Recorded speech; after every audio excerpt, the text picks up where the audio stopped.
This is Basket Case Clubs, CPR Group's podcast where we turn basket case clubs into showcase clubs.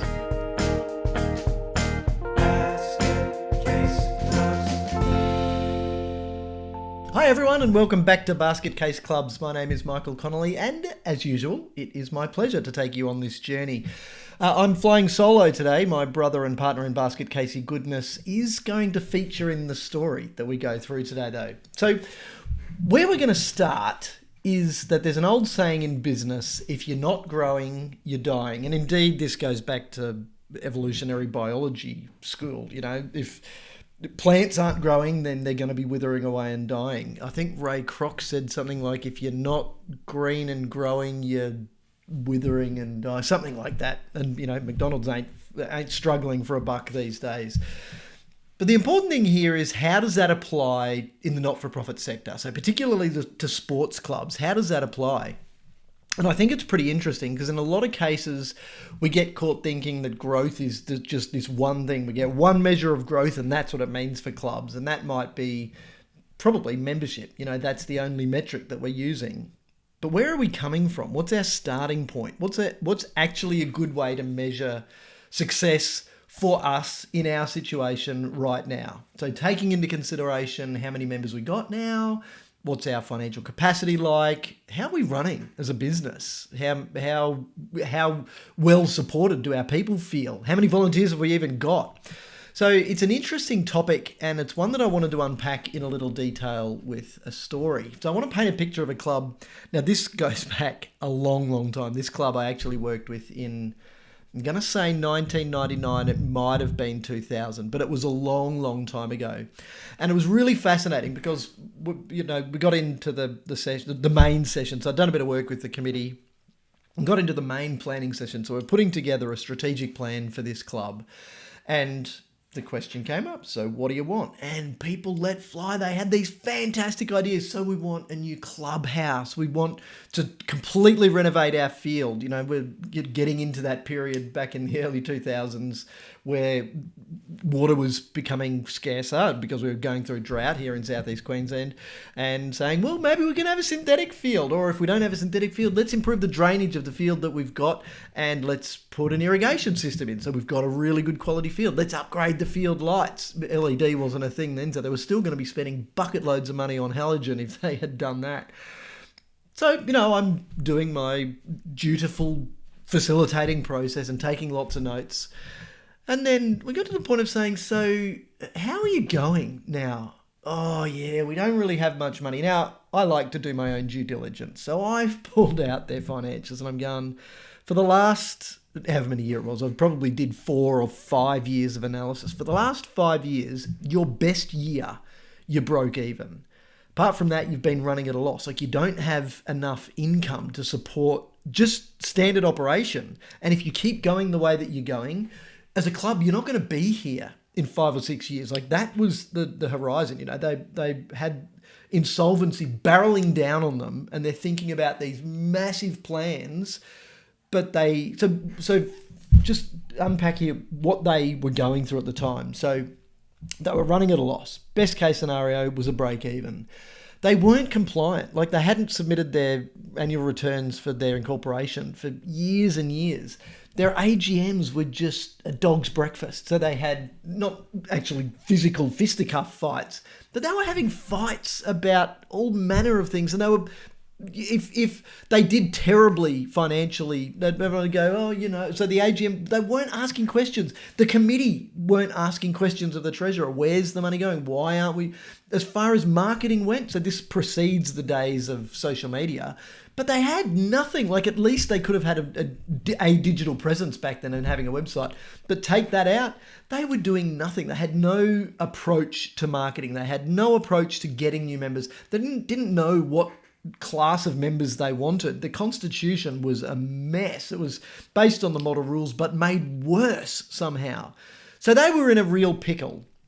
So they were a basket case because they had massive ambition, but no capacity to deliver on that ambition. So just to backtrack a minute though, it's great to have a good ambition. It's great to want a lot. And I used to yeah, it might have even been back here where I'd talk about, the want and need thing. It's okay. So you say that you need new field lights, but do you really need new field lights, or do you just want new field lights?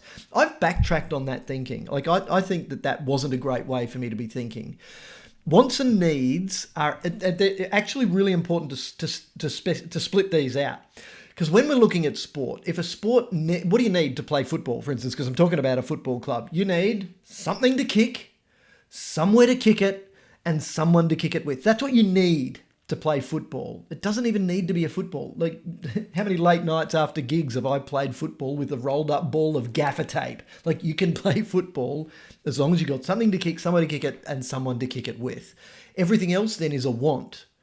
But wants actually drive where you want to go for the future. So it's really good to be ambitious and to think not just what do we need to maintain the status quo and do everything that we've been doing today, but what do we need to get better? What do we need to move into the future? Or what do we want to move into the future? So if we want to double membership and we've only got one field and we're already don't have capacity to put any more people on it, what have we got to do? Because when you live in the world of wants as opposed to just the world of needs, you stretch yourself. You start to think, what have I got to do differently? And sometimes you then create the solution to the problem just because you're focusing on something that you can't get yet. So everything that they were saying that they wanted was fine. And I wasn't discouraging them from doing that. I was just saying, what have we got to do first that's going to give you the quickest journey to getting there? Because if they had just said, this is what we're doing, and tried to get grants for everything and try just with, just saying, please, may we have some support here. Like, that ain't going to happen. Just hoping for getting all of these things. You've got to have a great business to support that. So growth for these guys eventually became the fields and the clubhouse and the lights. But growth for these guys was all about consolidation. So the first 3, back then we used to do 5-year plans. I think 5 years is far too long for a strategic plan now. Realistically, after 3 years, you've either done everything that's in the plan or you've done everything in the plan that you're going to do anyway. So 3 years is plenty. So the advice was, let's spend the next 3 years consolidating. So what did we do? We started with governance. So I think starting with governance is a really important point, because if they're not compliant with their incorporation, then they're at risk. Because if their incorporation is withdrawn, and that's the time that somebody makes a mistake that brings legal action against the club, the protection of incorporation disappears, and then it's the individuals who could be legally liable for the debts and liabilities of a club just because they didn't submit an annual return or didn't pay their annual return fee. So you've got to get that right. So that was a great place to start. But it gave us a really good opportunity to get into their constitution. Like I said, they didn't have classes of membership sorted out. So all the stuff about the AGMs and everything we've talked about on this podcast about having a good constitution, everything was wrong. So we tidied that up. But from a membership perspective, they had junior members, but there was nothing in the constitution that said this is what rights and obligations a junior member has. How are they represented? How can they be insured? How can they be connected to the club, even though they're under the age of 18? So we sorted all of that out. Great place to start. Then, and kind of in parallel, because let's get the big picture compliance stuff right first, then it was on to money. So how do we make sure that they've got enough money? So at that stage, it was some fairly simple things. And again, we've unpacked all of our how to make lots more money in a club scenario on Basket Case Clubs here before. So we just picked some low-hanging fruit. And so for them, it was a bar and canteen. So they didn't necessarily have a great approach. And I think it was after that the Cracker Jack movie came out. And genuine 1974 prices. I can guarantee these guys had genuine 1974 prices. So on one hand, they're complaining about how council's not giving them enough support or enough money, and they're not getting enough grants from the government. Yet on the other hand, they're still selling beer and full sugar soft drinks back then for prices way below what anyone would pay if they were to walk very close to all of the other establishments nearby. So there was an RSL club nearby and 3 pubs within 3 kilometres. So plenty. So, they had an opportunity here to just manipulate their pricing a little bit. So not enough to scare away the punters, but certainly enough to contribute directly to the bottom line. So governance, then finance. Then it was membership. So obviously clarifying the classes of membership was important. But then we got into, well, how many do we want? How many can we want? Remember, how many do we want? And how many can we have? So what are our natural limitations to growth in terms of membership? And what do we need to do to be able to deal with those growth barriers? So they set some targets, and then we went into marketing. So what were the marketing back then? The marketing strategies were a bit simpler, or I should say a bit slower. But it wasn't just about paying for half-page ads in the local newspaper. It was still about creating engagement, because regardless of the fact that marketing has changed, back then it might have been some advertising in the paper, and now it might be pay-per-click advertising on social media and on Google. But it was still about how to engage with people. So if somebody's going to read this, what's the story that's going to touch my heart that says, why would I want to be involved here? And it worked. It not only worked, it took time, like every good marketing success story does. It took time, but it not only developed a good connected group and a good retention, a good connected and retained group of members, it also got a good connected and retained group of volunteers. So obviously in sport, mums and dads will leave when the kids graduate, if you like, out of sport, but they stayed for the time that they were there, and they stayed committed for the time that they were there. So that consistency, and then the ambition started to make more sense. So once they started to say, right, we've got this solid foundation here, how can we now grow that? And that's when it started to happen. So if you think about the time from when I was working with them initially to then when the success was really visually evident, it was 2005-06 before it was really visually evident. So what does that mean? It meant that by that stage, they're at capacity. They're not priding themselves on being the cheapest club in the league anymore. They've got a good sense of what's the value proposition that they're offering to their members. And they were then, again, bursting at the seams. So they'd filled up, but they were high-quality members. They were members who were there because they wanted to be there, not because they felt they had to be, or because it was the last resort for them to play because they were the cheapest. Because they weren't good members. They weren't sticky. They just didn't care about the essence of what this club stood for.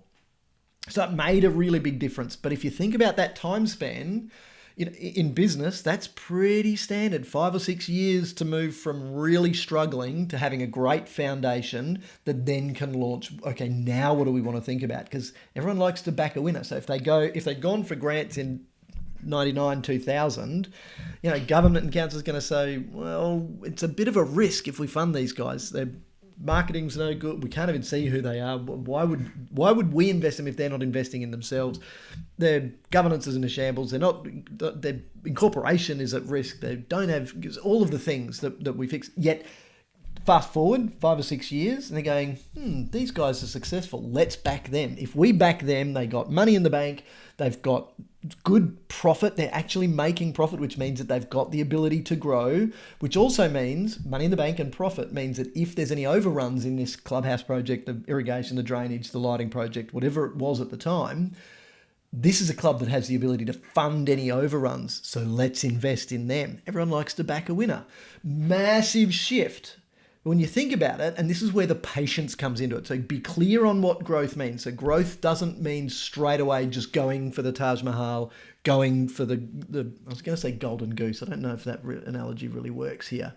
But if you just jump straight into trying to get everything all at once, maybe you're not ready yet. But growth in this case meant let's get our foundation right. So it was growth in strength of foundation. So really strong governance foundation, really strong financial foundation, really strong marketing foundation, clarity on what we want in terms of membership and what it's going to take for us to get there. But that 5 or 6 years feels like an eternity, because if you think about it, if I'm, a bit of a late bloomer coming to football, and let's say I start at the age of 8, because some of my friends started at 5 or 6, I'm going to school with them, they're having a great time. Mum, mate, can we go and play football? Probably called it soccer back then. And then we go. But if I start at 8, if I'm not hell keen on football and it's something that I'm doing because my mates are there, then there's a very good chance that I'm going to be the cliff. That what happens when we've reached whatever age it is, somewhere between 12 and 14, where we drop off the cliff. So for me, if I'm not a competitive footballer, I might have gone and tried something else. Living on the coast, I might have then gone and done surf sports after doing that, or played sports like hand-eye sports like softball or baseball. So I might have shifted sports, but I'm probably going to be lost to the sport. But between 8 and 12 or 14, that is 4 to 6 years. So that's my entire lifespan, or my parents' entire lifespan there. So it can feel like a long time. So the important thing is that growth also means growth in sustainability of who's running this show. And doesn't need to be the same people, but we need to have consistency of commitment and direction. It can change around the edges, but we need to get the core right. So, and that's where it's really hard, because you've got to have that longer term time horizon for growth and, proper growth like that. But that's perfectly okay to do that. But you've got to have consistency, and you've got to have people who are prepared to keep putting in and keep putting in. Because had they taken their foot off the accelerator halfway through, they would have just plummeted. So you've got to put in the effort, and you've got to keep putting in the effort. So yes, if you're not growing, you're dying, but growth doesn't just mean more members or bigger facilities or a bucket load more money in the bank. It can mean a range of different things. If you are looking for financial metrics, don't just look at revenue, look at increasing profitability. Not because we exist for the purpose of profit, we exist for in this case, the purpose of football. But profit is where growth lives. So if we've got more money this year than we had last year, we'll be able to do more next year than we did this year. So that's where it's really important. We've got growth in governance and growth in compliance, growth in stability, growth in knowing that if we have an insurable incident, we're actually going to be able to get a payout from our insurance company because we paid our insurance on time. So it's all there. As we get more sophisticated, we get growth in systems. Now, we're looking at the new shift with AI. The shifts are happening really, really quickly. And if you're not keeping up, you will get left behind. So always be looking for what growth means now. So avoid the temptation to just say we need more of the big stuff straight away, because it might mean more of just really solidifying where we are and understanding that, we want to paint that picture of our ambition. But the quickest way to get there is actually to tighten in the belt, get this club back into the gym before we go for growth. So do some cardio before we're lifting really, really heavy weights. We know what we're trying to... Oh, I like that analogy. You could probably keep it going. We know where we're going, but we don't have to try and jump there in one jump. We should take the journey that is the most efficient way to get there, recognizing that it's just like motorsport. Sometimes you have to go slow to go fast. So yes, if you're not growing, you're dying. It applies to clubs. I've introduced it as a saying in business, and it absolutely is a saying in business.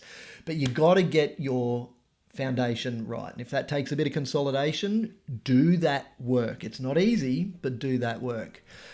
I would love if you've got stories that are similar to this. If you know some club, or if you have been in a club that tried to push too hard too quickly, and then you're just pounding on doors of politicians and councillors saying, please can I have money, please can I have money, rather than saying, what can we do for this business? Might take us an extra couple of years, but by the time we get there, we're going to go, and the graph goes exponentially up so much more quickly. To bring it all home, this is a club where Steve used to play football. So I remember, he's a little bit younger than me, so I remember going and cheering him on, playing for this club. And this is now, even up into the mid-2000s. Just watching the success of this club was so much fun. And having that family connection meant not only this is a great client success story, but it's actually one where Steve used to play. And you know what? I'm going to drop the name of the club. It was Woombai. They were the Woombai... I forget what they were called actually at the time, but when Steve used to play, they used to call them the Woombai Wombles. They weren't the Wombles, but he used to think that was kind of funny. So, hey, shout out to whoever's at Woombai at the moment. Kudos to you for the history. That's probably a bit of a history lesson for you that you didn't know about. So if you've got more stories like this, I'd love to hear them and love to make some more showcases about them, just like we've done here. Thanks, of course, to Jess for the wonderful job she does being our editor and producer, and I look forward to catching up with you all again very soon. See ya. Basket Case Clubs acknowledges the traditional custodians of the country on which we record, being Yugambeh, Turrbal, Jagera and Kabi Kabi land. We recognise their enduring connection to land, waters and culture, and pay our respect to elders past, present and emerging, and extend that respect to First Nations listeners.